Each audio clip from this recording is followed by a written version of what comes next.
कर्पूरी जी को भारत रत्न मिलना बहुत अच्छी बात है, स्वागत योग्य बात है। वर्षों से इसकी डिमांड लोग करते रहे हैं, लेकिन ये सब बातें चुनाव के 1 महीने 2 महीने पहले इसलिए की जाती हैं कि लोग अपने 5 साल की समस्याओं को भूलकर इसी में आकर बहकर फिर वही गलती करके वैसे ही वोट कर दें।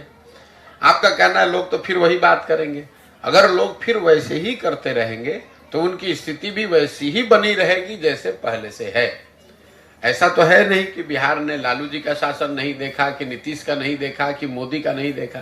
भाई 10 वर्ष से मोदी जी प्रधानमंत्री तो हैं ही, उससे बिहार में बेरोजगारी तो खत्म हुई नहीं, उससे कोई बिहार से पलायन रुका नहीं। उससे पहले जब केंद्र में यूपीए कांग्रेस की सरकार थी तब भी बिहार की दशा यही थी। हम लोग तो इस अभियान में रोज ये बात कह रहे हैं कि ये बात ही बेमानी है कि किसने बिहार का भला किया, किसकी वजह से बिहार का नुकसान हुआ। हम तो बिल्कुल उल्टी बात कह रहे हैं। हम ये कह रहे हैं कि जितने भी दल और नेता बिहार में रहे हैं, उन्होंने जो काम किया या करने का दावा कर रहे हैं, उस सब बात को आप सही मान लीजिए।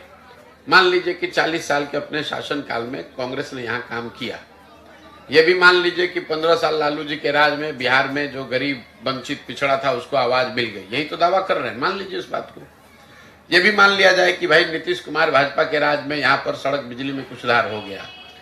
लेकिन अगर सारे लोगों के काम को, दावे को सही मान भी लिया जाए तो भी इससे तो कोई इनकार नहीं कर सकता है कि पूरे देश में सबसे गरीब, सबसे पिछड़ा, भुखमरी, बेरोजगारी वाला राज्य बिहार है। तो बिहार की जनता को, आपको, हमको ये सोचना है कि भाई देश आगे बढ़े, तेजी से बढ़े, धीरे बढ़े, वो तो एक कहानी है, लेकिन बिहार तो जहां था वही है। आपके बच्चे 20 वर्ष पहले भी जा रहे थे मजदूरी करने, 20 वर्ष पहले वो पंजाब और हरियाणा जा रहे थे, आजकल वो तमिलनाडु और तेलंगाना में जा रहे हैं, गुजरात में जा रहे हैं नौकरी करने। फर्क इतना ही पड़ा है।